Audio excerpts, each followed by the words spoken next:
Salam Planter Indonesia. Assalamualaikum warahmatullahi wabarakatuh. Di siang hari yang berbahagia ini, izinkan Tuh Brondol untuk menjawab pertanyaan dari sahabat Tuh Brondol. Pak Pendi, apakah sulfat itu sama dengan sulfur? Lalu apakah pupuk ZA juga sifatnya adalah asam? Maka izinkan Tuh Brondol untuk menjawabnya bahwa sulfat merupakan sebuah gugus senyawa, yaitu adalah SO4. Di mana bahwa SO4 ini relatif ya rata-rata asam. Kemudian kalau sulfur adalah unsurnya, sehingga kalau kita ngomongin sulfur belum tentu sulfat, tapi kalau sulfat mesti akan mengandung sulfur. Lah begitu ke mendengar adanya sulfat di dalam pupuk, biasanya kita tidak bisa terlepas dari pupuk yang namanya adalah ZA atau zoavelzeur amoniak ini. Di mana bahwa zoavelzeur amoniak atau alias ZA ini memiliki rumus kimia adalah NH4 2SO4. NH4 2SO4 alias berarti dia itu mengandung gugus sulfat, yang mana ketika dia mengandung sulfat maka dia biasanya adalah bereaksi agak asam atau asam, sehingga pupuk ini ketika digunakan memang relatif sering dibandingkan antara urea sama ZA ini lebih cepat mana sih Pak Pendi? Maka ya saya bilang bahwa ZA akan mudah terserap oleh tanaman kelapa sawit, karena dia dalam bentuk NH4 yang tinggal dioksidasi yang nanti akan menghasilkan nitrat yang bisa diserap oleh tanaman kelapa sawit kita. Akan tetapi bahwa ZA di samping memiliki kecepatan penyerapan mudah diserap itu relatif lebih tinggi, akan tetapi dia bereaksi agak asam, sehingga kalau kita digunakan untuk gambut sebenarnya kurang tepat. Tapi kalau untuk mineral silahkan saja.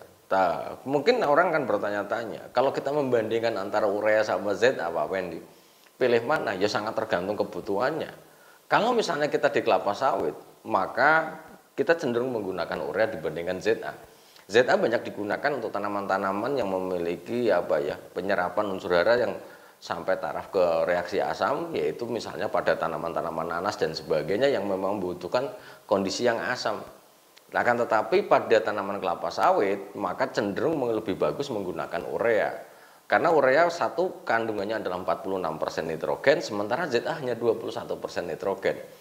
Di sisi lain ZA mengandung 24 sulfur. Memang secara kebutuhan sulfur memang akan memberikan sebuah efisiensi penyerapan dan jangan enzimatik pada tanaman kelapa sawit itu ya bagus sekali. Akan tetapi kandungannya hanya 21%. Banyak ini yang salah kaprah, banyak orang meyakini bahwa ZA itu cocok untuk gambut, padahal di sisi lain hanya 21%. Mungkin kalau kita ngomong 21% nitrogen kemudian digunakan untuk tanaman kelapa sawit, ya wajar ketika tanaman di gambut itu tidak mudah doyong karena kandungannya 21% saja, apalagi penggunaan kilogram ZA ini hanya sedikit saja, sehingga ya nitrogennya hanya sedikit saja, sehingga kalau di gambut tetap lebih bagus menggunakan urea. Di mineral bagaimana Pak Pendi? Ya monggo saja, kalau mau pakai ZA atau mau pakai urea ya sama saja. Akan tetapi kalau kita merujuk pada sebuah reaksi bahwa di gambut adalah asam dan kita tambah asam adalah sangat tidak cocok sekali ini. Itu. Kemudian ZA, kita cerita ZA adalah banyak digunakan untuk perusahaan kelapa sawit pada hari ini, karena bahwa diyakini bahwa sulfur akan merangsang pembentukan minyak ya, atau menaikkan rendemen. Akan tetapi ingat sahabat Brondol, kasus penggunaan ZA yang terlalu tinggi, misalnya kita bisa memberikan sampai 2 kilo sekali tabur. Ketika nitrogen diserap oleh tanaman kelapa sawit dengan ketidakseimbangan dengan kalium, ini akan bermasalah.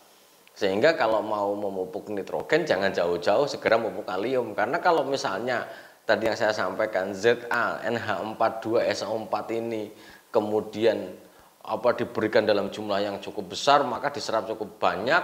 Ketika 2,8 sampai 3,5 kali yang diserap lebih banyak daripada kaliumnya, ya akan berantakan tanaman kita.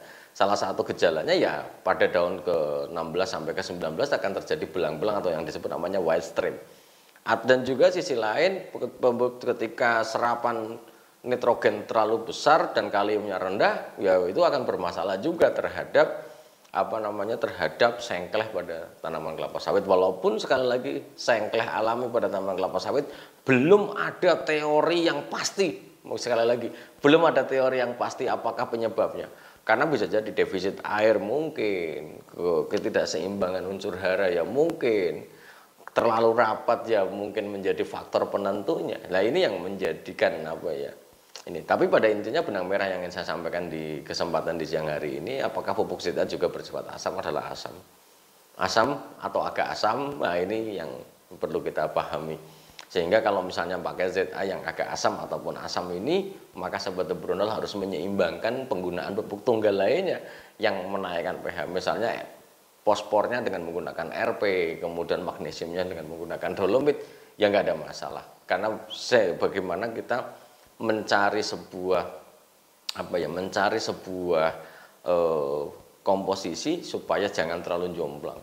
Ketika kita sudah pakai ZA, kita sudah bawa nitrogennya pakai ZA, fosfornya pakai TSP, kemudian magnesiumnya pakai keser dan jengking, kita punya kelapa sawit semuanya apa penyebab asam ataupun mengandung reaksinya agak asam atau sampai dengan asam, ya akan kelapa sawit kita akan berantakan dalam artinya apa? Semakin asam pada tanah kita, pada media perakaran, maka unsur hara yang mungkin terkandung adalah tidak akan mungkin mudah diserap oleh tanaman kelapa sawit ataupun tanaman lainnya. Di mana bahwa tanaman-tanaman ini ataupun unsur hara yang terkandung di dalam tanah akan mudah diserap oleh tanaman kelapa sawit jika mendekati netral. Sekali lagi, jika mendekati netral. Karena tidak netral itu tidak harus setuju.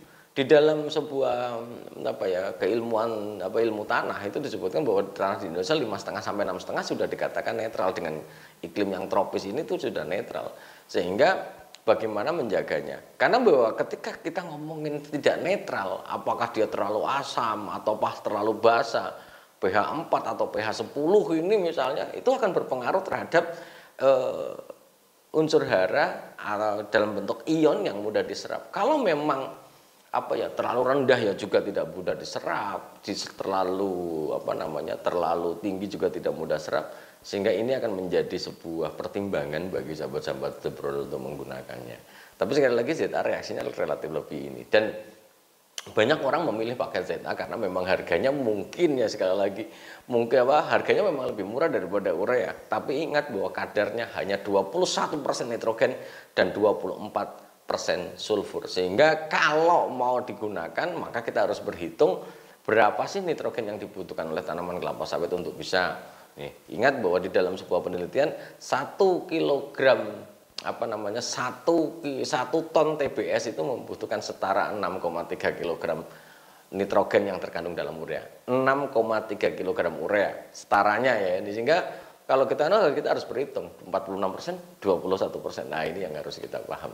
Semoga bermanfaat bagi sahabat brondol semuanya, dan salam planter Indonesia. Assalamualaikum warahmatullahi wabarakatuh.